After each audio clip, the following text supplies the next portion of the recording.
Hey, New Covenant Church, this is the pastor's note for Wednesday, April the 14th, 2021. It was my intention this morning to piggyback on what I began talking about last week and go into a discussion of liberation theology today, but we're finding that our headlines this week, yet again, are inflamed with instances of police officers killing young black men. We've heard recently of Dante Wright, Minnesota, Adam Toledo in Chicago, and most recently yesterday afternoon, a young man by the name of Peyton Ham of Leonardtown, Maryland. These events are deeply concerning to us as Christians.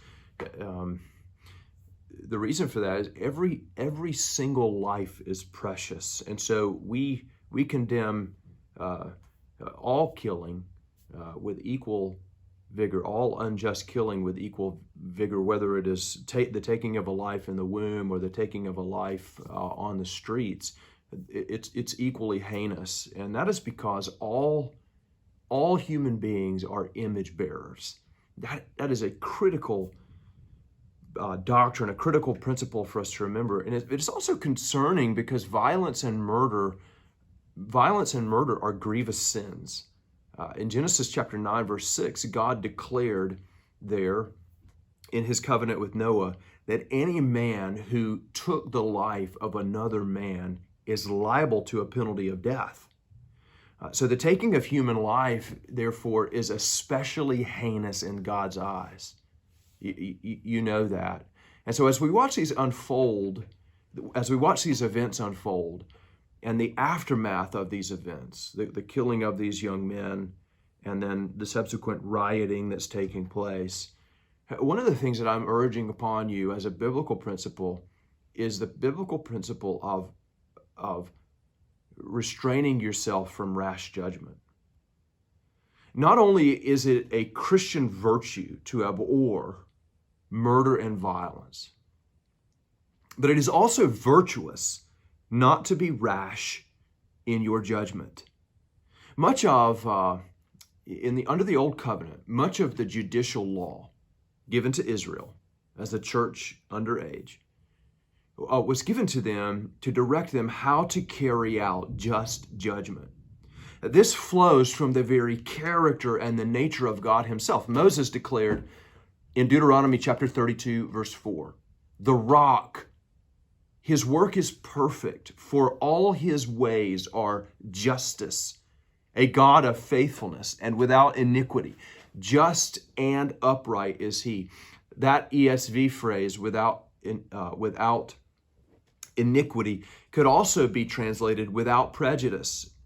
So God is not biased.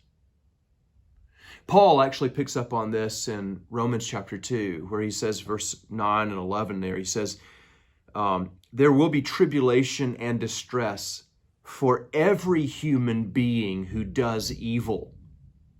For God shows no partiality. Romans chapter 2, verse 9 and 11, as I said. So here's how that breaks down. God does not hold rich men to a different standard than he does poor men. Neither does he hold black men to a different standard than he holds white men. Remember, as I said last week, he created one race. All human beings are held to the same standard. No one will be left unjudged or judged differently. So here's how that breaks down for you and me.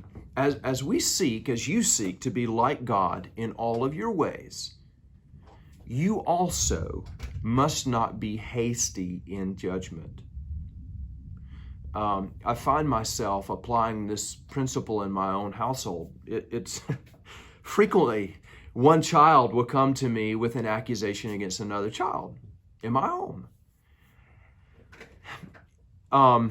Should I discipline the other child based solely on the testimony of his brother or sister?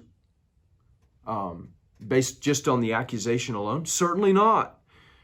It is my job as a father, as the chief judge in my home, to try the case and to determine guilt or innocence. And guess what? Most of the time, both of my children are guilty in that particular incident. Both are at fault. So it is sinful either to be biased toward young black men or police officers. Perhaps the killing was self-defense and justified. Perhaps it was murder and worthy of capital punishment itself. As we navigate these tumultuous times, your Christian testimony will shine brightly as you both denounce criminality wherever it exists and as you uphold the biblical principle of just judgment. May God give us the wisdom to do that. I pray God will bless you this week. I will see you next time.